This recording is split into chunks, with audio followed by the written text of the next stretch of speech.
Hello again. I'm Callie Baute, Executive Vice President, General Manager of Politico. And joining me on stage is Jim Kerr, Chairman, President, and CEO of Southern Company Gas. And what a great conversation for us to be following. I think, as Steven said, a little FERC in the morning is great. So for those of you who I'm sure are already aware, but Southern Company Gas is a subsidiary of Southern Company, a leading energy provider in the United States, and one of our generous partners for today's summit. So thank you very much for joining us today, Jim. Thank you for having me. Southern Company and Southern Company Gas are investing in critical energy infrastructure and a diverse portfolio to meet the rapidly growing demand, all while maintaining their commitment to delivering reliable and affordable energy. And as one of the nation's leading natural gas providers, Southern Company Gas plays a pivotal role in ensuring that homes, businesses, and entire communities have access to the energy they need today and the solutions that will power tomorrow. So, Jim, we have a lot to cover. Let's get started. I think this is great to follow that last panel. I think there's a lot of excitement to be in the energy industry, and it is a remarkable era of technological breakthroughs. We just heard the two former chairs talk about kind of an all-of-the-above strategy and lots of different ways to help meet the energy demand with big advancements like AI, quantum computing coming online, and the demand that that creates. So how do you think we can ensure energy availability keeps pace with all of this innovation? Yeah, it's a terrific challenge, and I would probably, for time's sake, adopt Willie and Neil's comments almost entirely. And you know, it is the emerging technological growth of demand coming from that. It is also probably underappreciated the amount of reshoring, and this was not just related to the IRA. It's really post-COVID. We've seen sort of the elongated supply chains coming back, and so we were seeing tremendous growth across our system, or significant growth as a result of that. And it seems like now this new demand, and it is historic, and I think that people that have been around our industry for a long time would compare it accurately, maybe even a little bit greater than the air conditioning load that we saw back in the 70s. Now, certainly all of it won't appear. It will move around. We may become more efficient. But even if it's half of what's predicted, it is a historically significant load. And I think what it has done for the last several years, I think some folks have been operating under sort of this myth that we were going to have an easy energy transition. And I think this load is going to require us, as you've heard today, really from members, from everyone that's been up here, we've got to have all of the above. The myth of the easy transition is over. It's going to take everything. We are pursuing that at Southern Company. I think the only thing we're not invested in right now is geothermal. Everything else, including R&D around carbon capture, the development of new large-scale nuclear units. We were the only company to build a large-scale nuclear unit in this country in the last 30 years. But I think we recognize, and supported by our vertically integrated, regulated model across multiple states with great support at both the state and the federal level, we are pursuing that all of the above. What we're striving for, and I think the goal we should all have, is clean, safe, affordable, reliable energy, and it's a balance of all four of those. And every potential resource has a put or a take along that continuum. And I think it's going to require a portfolio to achieve that for the citizens that we're all obligated and frankly privileged to serve. So for those of you playing at home, it's time to mark your bingo card for data centers. We're going to talk about that for a second. Goldman Sachs expects electricity demand from data centers to more than double by 2030. So I'm curious, Jim, why is natural gas foundational to meeting this demand, but how is Southern Company uniquely positioned to deliver for communities? Well, I'm glad you used the word foundational, because I think one of the things is we focus so much on the future that we really have taken for granted, I think, the significant role that natural gas already plays in the current energy demand across this country. We serve 2.5 million customers in northern Illinois. On the peak day in Illinois, we produce, the natural gas system produces about 5 times the energy of the local electric provider. And it does it at about 4 times the cost. So natural gas is currently foundational and will be going forward, especially to meet this demand, especially in the near term. It's abundant. It's got half the carbon emissions profile of other fossil fuels. We're making great progress on dealing with methane from a fugitive emissions standpoint.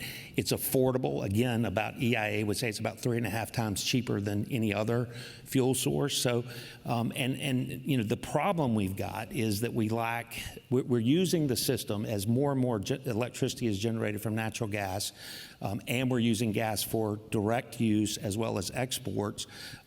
The interstate system, moving the gas, the molecule from source to load, has not kept the pace of the demand on that system. And so we have an abundant resource. We've got to invest in infrastructure to get that resource where it's used either domestically or for LNG export to the rest of the world. So what do you think is standing in the way of that urgent and broad adoption of natural gas? Is it investing in the infrastructure, or are there other things that are getting in the way? Well, in the last several years in the prior administration, I think there was a decision to choose fuels and to disadvantage natural gas. When you think at building codes, efficiency standards, there wasn't a lot for natural gas in support in the tax policy of the prior administration or the prior Congress.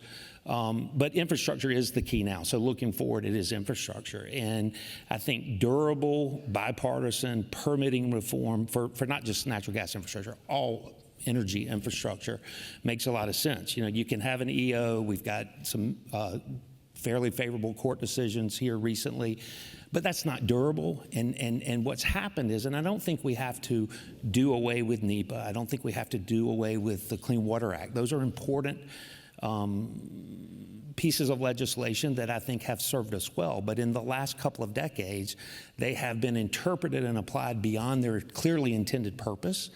And they've been weaponized to stop all kinds of infrastructure, renewables as well as fossil fuel-based infrastructure. So I think, you know, if we can find a bipartisan, which I heard the members today, a bipartisan coalition that can, let's be clear what the intended purposes of those statutes are. Let's maybe reform the appeal or the litigation of those statutes.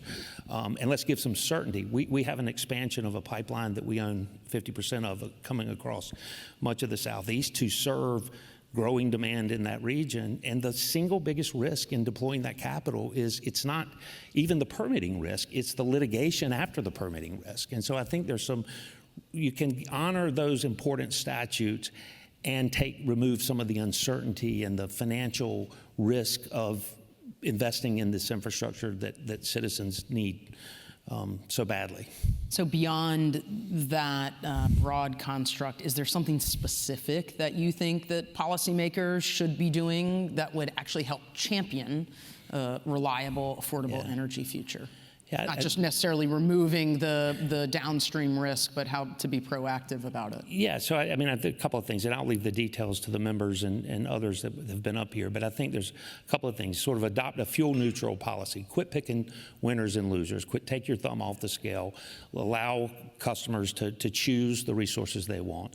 I think that fuel neutrality around tax credits and things like that. I think we need to continue to support energy efficiency. Low-income assistance is also important. I would also say that ultimately and long-term, new nuclear has to be part of our long-term strategy. That is, as I said, we are the only company that's done it in the last 30 years. The upfront capital cost and therefore the risk involved in the early, newer plants, the large-scale plants, it's just significant. And there is a role, and I think one of the members that was up here earlier made the point, you know, I think if the government would figure out who needs help, which resources there's a role for the government to play, and which resources they really should play more of a passive, get out of the way, don't pick winners and losers. And I think that's the balance in sort of general terms. All right, Jim, one last big picture question here. What's at stake for the nation if we don't address this mounting energy demand? Yeah, you know, I think my friend Willie said this earlier, affordability is so important, and we can talk about growth and all the capital that needs to be deployed, but we all have to remember that ultimately that gets paid by almost every citizen, certainly every household.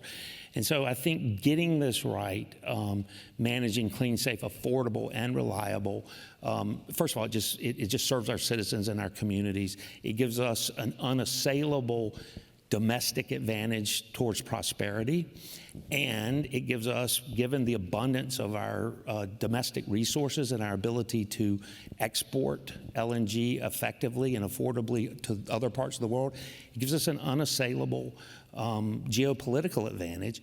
And most people in both parties will say this AI race is a matter of national security, and really energy security and success is international and national security and success. And so I think, the challenges have probably never been greater than they are right now, but the opportunity and the tools that we have available to us to succeed, if we can kind of get out of our own way, have never been greater either. That's a great place for us to leave it. So thank you so much, Jim, for your time and insights, and a big thank you to Southern Company for their partnership on this event. None of it happens without your support. So thank you all for joining us today. Thanks again.